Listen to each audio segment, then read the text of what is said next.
Hi julle, Michelle so. En ek's Lilani. O, jy het jou naam onthou die keer. Ja, okay. Vandag wys ons vir julle die storage rack small. Vandag se sponsor is Designer Needed. Begin jy 'n besigheid? Of het jy dalk 'n besigheid en jy het al gedink, ek kan self aanlyn al my goedjies design? Maar vir een of ander rede wil niemand jou toilet koop nie. Of daai vegan safe doggy treat wat soos 'n koeksuster lyk. Of die tuisgemaakte aspersiedip wat gemaak is met regte eiers.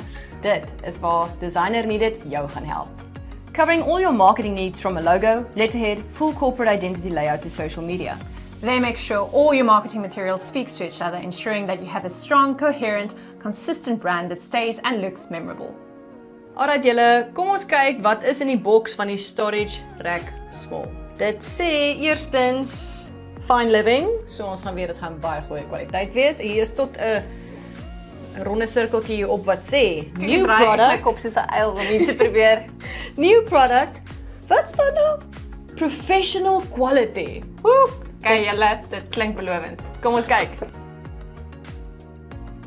Kyk die papiertjie. Hierdie instel enigiets op of assemble enigiets sonder 'n manual. Ek is iemand wat 'n manual ongelukkig moet lees. Maar kom ons kyk gou. Okay, ek gaan dit vir jou los. Okay, maar dan moet jy oopmaak. Okay. Kom ons sien wat sê die assembly steps. Okay, so hulle wys vir ons al die verskillende parte.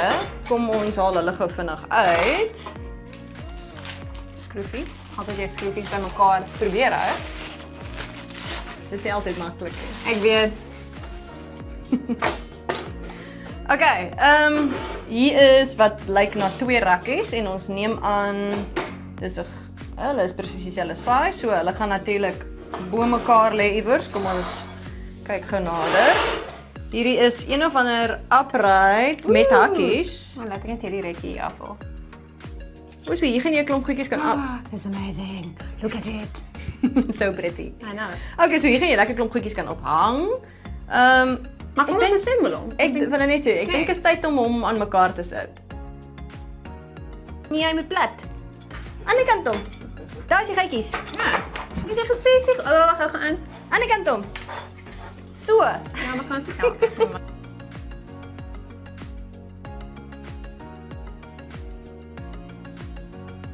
Los nou, jy gaan dit breek. Ek breek anders.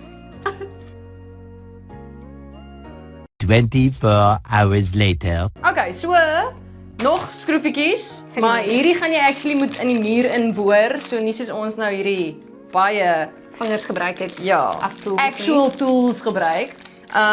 Daar is jou feature plug goedrikkies vir in die muur en jou skroefies en dan sal julle sien hier aan die agterkant is daar reeds gaatjies. So jy kan hom lekker afmerk in die muur en inboor en dan het jy 'n small storage rack. Cool. En hy kan enige plek gebruik word. Dit hoef nie net in die kombuis te wees of in die badkamer nie. Ek hoor definitief so iets in die kombuis. Yes, en ek het altyd 'n min hakplekke of jy weet plekkies waar ek my voudoeke kan hang. Jy kan al jou bottels neersit. Ja. So baie oulik. Ek like dit. En hy's 'n goeie kwaliteit. Hy's lekker stewig. Beslis. Ek weet nie wat die papiertjie sê of dit sy in stiel is nie. Ek kan nie Chinees lees of Japanees. Jammer, ek weet nie wat die een van die twee dit is nie. Maar dit lyk asof dit heeltemal stainless steel kan wees. Baie oulike produk. As jy hom in die stort sou gebruik het of waar daar water is, het jy mos natuurlik al hierdie lekker gaatjies dat die water kan deurloop. Ja. So hy gaan nie opbou nie. En ja. Alright julle, dit lyk na 'n lekker produk. Ek sal hom nou nie self install teen die muur nie. Ek sal maar the man call of the woman call. Enige een van die twee. Maar lyk baie lekker. Die assembly self is redelik eenvoudig. So as jy die bladsytjie kan lees. As jy die regte tools het, dan gaan dit jou baie vinniger vat as wat vir ons geneem het. Dit ook natuurlik. So ja, baie maklik om self aan mekaar te sit en as jy een van daai formidable dames is wat 'n boor kan hanteer, Haha. dan kan jy homself in die muur ook sit. Okay julle, na al die harde werk om hierdie ding aan mekaar te slaan. As jy meer wil weet oor hierdie produk, the floor is yours. Die link is onder in die description en like, comment en subscribe. Doen dit.